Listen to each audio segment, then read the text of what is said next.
అందరికీ నమస్కారం.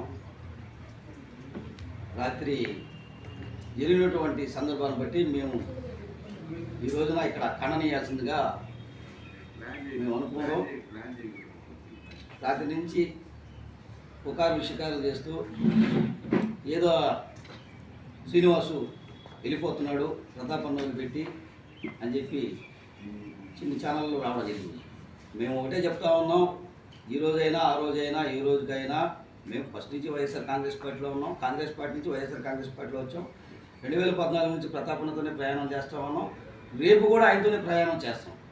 ఇకపోతే కూడా ఏంటంటే, ఎందుకంటే ప్రతాపన్న దగ్గర ఉండేది ఒక రాజకీయ నాయకుడిలాగా ఎమ్మెల్యేలాగా కాకుండా మమ్మల్ని ఇప్పుడు కూడా సొంత అన్నదమ్ముల మాదిరి అన్న అంటే స్వతంత్రంగా పిలుచుకునే ఆప్యాయత ఆయన దగ్గర మాకు చొరవ ఉంది. 2 సార్లు ఎంపీపీగా చేశారు, 2 సార్లు మండల యువత అధ్యక్షుడిగా అవకాశం కల్పించాడు. ప్రజెంట్ ఇప్పుడు మళ్ళీ జిల్లా అధికార ప్రతినిధిగా అవకాశం కల్పించాడు. అటువంటి వ్యక్తితోనే మా ప్రయాణం మొత్తం. కానీ ఇప్పుడు వచ్చినట్టు కథలన్నీ ఆ ఫేక్లు, వాటిని ఎవరు నమ్మకూడదు.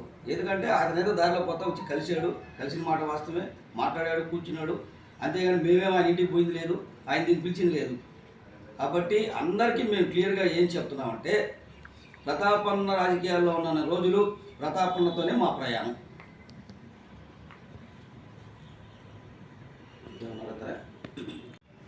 వైఎస్ఆర్ కాంగ్రెస్లో మేము వదిలిపెట్టుకోలేదు, ప్రతాపన్న వదిలిపెట్టి వెళ్ళాము.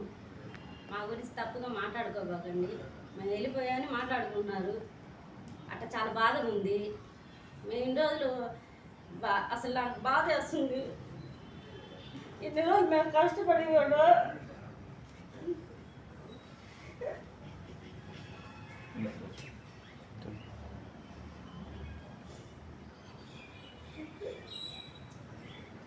వ్యక్తిగతంగా మేము ఏంటంటే అక్కడ కొద్దిగా ఇప్పుడు కూడా మేము ప్రతాపన్న దృష్టికి, పార్టీ దృష్టికి తీసుకురావాలన్న ఉద్దేశంతో అక్కడ మేము పడే ఇబ్బందులు ఆ విధంగా నిన్న మాట్లాడడం కూడా జరిగింది. అంతవరకే కానీ మాకు పార్టీ మీద అయితేనేమి ప్రతాపన్న మీద ఏమీ లేవు.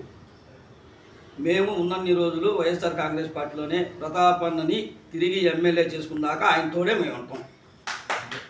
మాత్రం అనుకోబాకండి, ఏదో డబ్బుల గురించి అని అట్లాంటి తప్పుడుగా మాట్లాడుకోబాకండి మా గురించి.